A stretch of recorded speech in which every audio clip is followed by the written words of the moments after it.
Muchas gracias. Grazie mille. Obrigado. It's really wonderful to be here for the whole weekend, actually, and to hear all of your stories. And it's just so encouraging, actually, for me. I was speaking with Mariana yesterday and some other people as well. It's so easy for us to just work at what we're doing in our own organizations, and we're very focused on our goals and on our targets, and we all have different areas of expertise. Some of us are social workers, others are lawyers, and others we're great at communications and stuff like that. And it's very easy to feel alone when you do that. It's very easy to feel like you're the only person in the world that really cares about this. So I'm so encouraged to be here. It's been a long weekend, but it's actually given me so much energy. It's given me food for the fight, because I know I do this not alone, but with you. And I saw we were kind of passing around this petition. You saw the petition. It said, this is the first symposium of this particular gathering. And I just thought, I said to Olivia, I was like, this is number 1. Like, imagine like number 2, and maybe number 10, number 50. Imagine maybe one day when we're 80 years old. Hopefully one day when we're very, very old people. And maybe some people aren't here yet. That's it.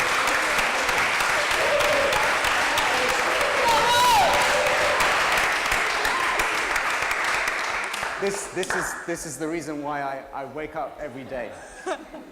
The reason why I wake up every day, the reason why I go and work in a corporate law firm every day, is because one day I want to die, and I want to be able to say to my children, my generation ended slavery. I want this. I want this so much. I can't shake it. I'm captivated by a God who is compassionate, and I can't escape him. And I don't want to. I want to end this. And when I meet people like you, I'm inspired to do that. I'm so inspired by people like Mixi and Carla and Happy and Shuta, who have gone through this and who have come out the other side full not of bitterness, but of love and of energy and of heart. And this is what the world needs. It doesn't need angry people with a bitter response saying, oh, you men are so bad. It needs people with full hearts. Because when you are fully alive, this is what the world needs to see. And you make me come alive. Being here makes me come alive. Far more than a corporate law firm. But don't tell my boss. So, I think we have a... Here. Oh, let's see.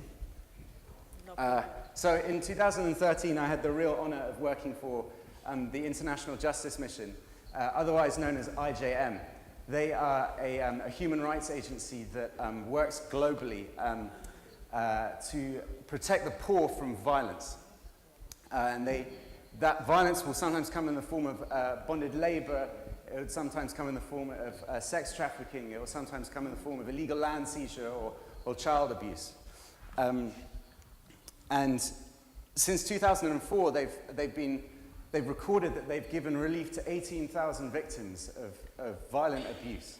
And they played a part in the prosecution and the conviction of 770 violent criminals. They are hugely inspirational. They have 20 field offices worldwide, and 3 of them are in the Philippines, where I worked. And all of the ones in the Philippines, they all focus on the area of sex trafficking.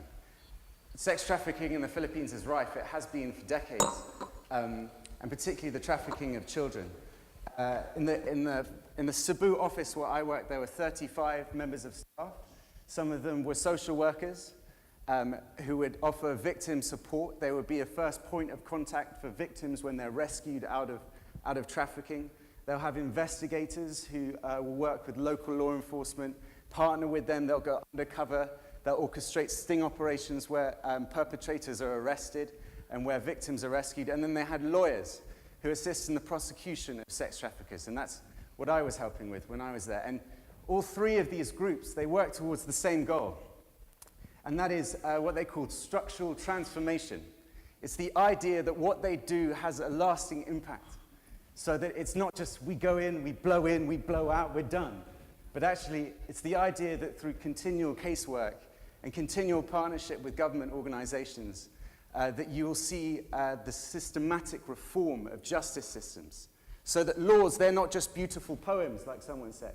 So that laws are enforced and the poor are protected.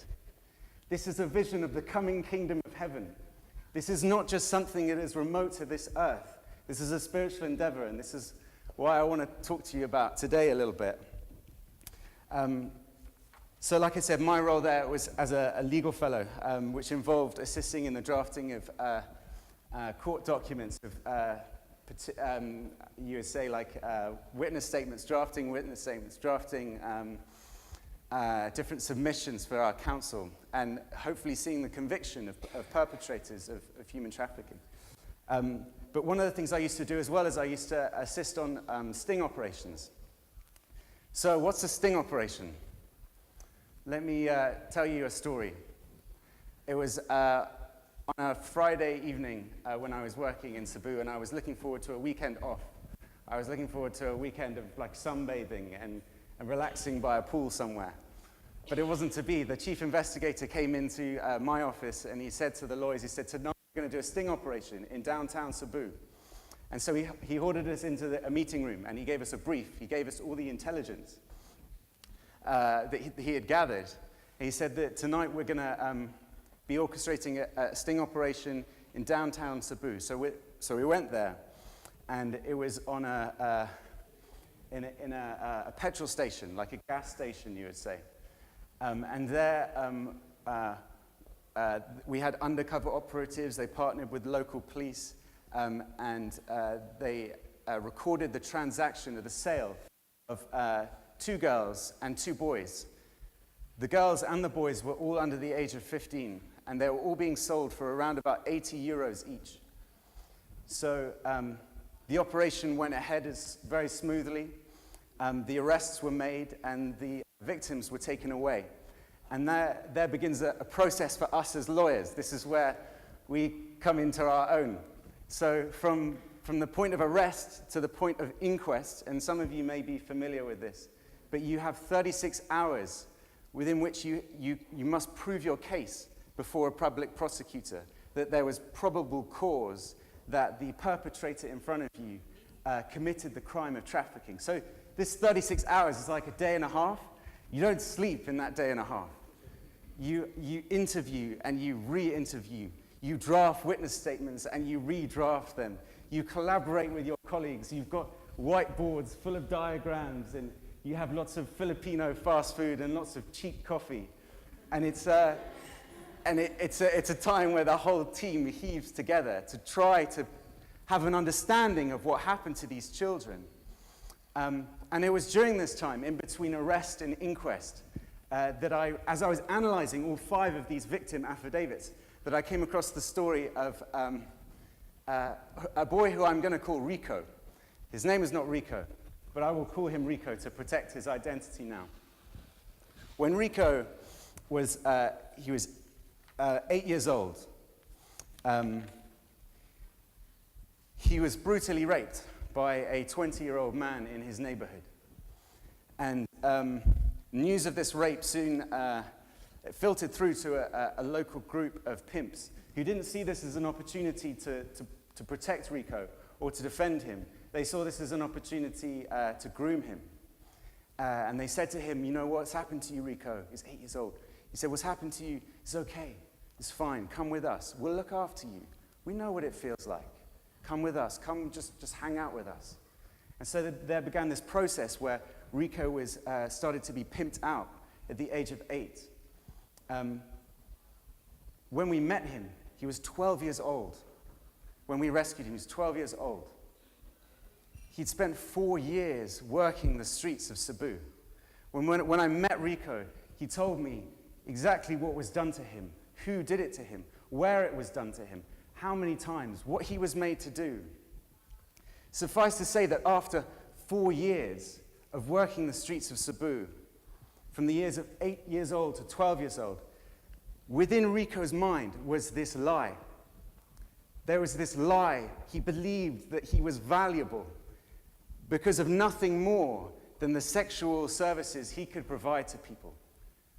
That's where his worth came from. You know what I like about God? I like that God feels. He feels. What you might feel now, what I feel every time I tell Rico's story, is just a tiny glimpse of what our Heavenly Father feels. You can read about it. In the Old Testament, we read about the Hebrews who were caught in slavery in Egypt. And the passage says this. God said these words to Moses. He says, Moses, I've seen the misery of my people who are in Egypt. Indeed, I know. And the Hebrew word is yada, to know. Indeed, I know their sufferings, and I've come down to deliver them. The word yada is the same word that's used in Genesis 4. And in Genesis 4, it's used in the context of Adam knowing yada, his wife Eve. So what's this saying? It's saying just as intimately as a husband is acquainted with his wife, it's the extent, it's that extent to which God is acquainted intimately with the suffering of the oppressed. Intimately. It's not just something that he cares about. It's not just some program. It's not just some issue. It's not just close to his heart. It is his heart. It is his heart. He doesn't just see you. He doesn't just hear you. He feels you. He goes what you go through. Compassion. We read in the Psalms, the Lord is a compassionate God, slow to anger, abounding in love. Compassion, it comes from the Latin word compassio. It means to suffer with. He suffers with you. Missy, he suffered with you. He felt what you felt. He feels what everyone feels when they go through trafficking. It concerns him because he loves you. He loves you. And I'm running out of time. So I'm going to very quickly in the next 2 minutes talk about what's happened in Cebu. And it's very difficult to talk about what's happened in Cebu without talking about Project Lantern. Project Lantern was something that was initiated by the Bill and Melinda Gates Foundation. They approached IJM in 2006 with the goal of reducing the prevalency of child trafficking in Cebu. They sent out investigators and they did a baseline study. And the baseline study established that there was not one prosecution that was going through the courts in Cebu. They established that if you flew into Cebu, from the moment that you arrived in the airport, it would take you 1 hour and 58 minutes to go and abuse a minor in the sex trade. So they said to IJM, go and do your work in Cebu. Here's a grant, here's some money, go and do some work. 4 years later, they did the same baseline study after IJM had done their work in Cebu. The same investigators did the same baseline study. They went in, they flew into the airport, and it took them 7 hours and 23 minutes to find a minor that was being trafficked in Cebu. They found that there was a reduction of the prevalency of minors being trafficked in the sex trade by 79%. These were like auditors who did this. They measured the effect you can have when you combine social workers, prosecutors, police investigators, when you have a collaborative casework model. We must work together, and this is why I'm so interested to learn from you, because you must have a united approach to this. The police officers must talk to the social workers who will talk to the lawyers. You have to have a united front. I've run out of time now. I could go, but I'll let you guys have questions. Actually, just with 10 seconds left, the most incredible thing that I've seen in Cebu is they've instituted various programs to make what their work is, to make their work sustainable, right? And there's various things. They've done police training, they do like training of the judiciary, they do all this stuff. There's one thing that impacted me the most, and I had nothing to do with it at all. It was the social workers, not the lawyers. But they instituted this mentoring program where people who had come out of trafficking, after going through aftercare, after going through years and years of rehabilitation and psychotherapy and counseling, after 6 years after these aftercare programs, the girls were starting to say, what can we do to help? And they wanted to offer themselves to help the IJM office there. And so they started this thing called smart mentoring. And smart mentoring is an incredible thing because people are entrained and they're entrenched with this lie that they're valuable because of what they're worth. And it takes years to undo that lie. You all would have seen this. I know you know what I'm talking about. It takes years to undo this lie. I remember, Shudi, you were saying yesterday how you were told you're worthless, like you don't have value, like all you are is just a commodity. You're not. You're strong. You're powerful. You're beautiful. You're changing the world. You're inspiring people. And this is the same thing that these girls try to do. They encourage people to believe the truth about themselves, that they were made in the image of a holy and jealous God who is full of compassion, abounding in love. And that's why this work is not a burden. This work is an adventure, and together we can do it. Amen.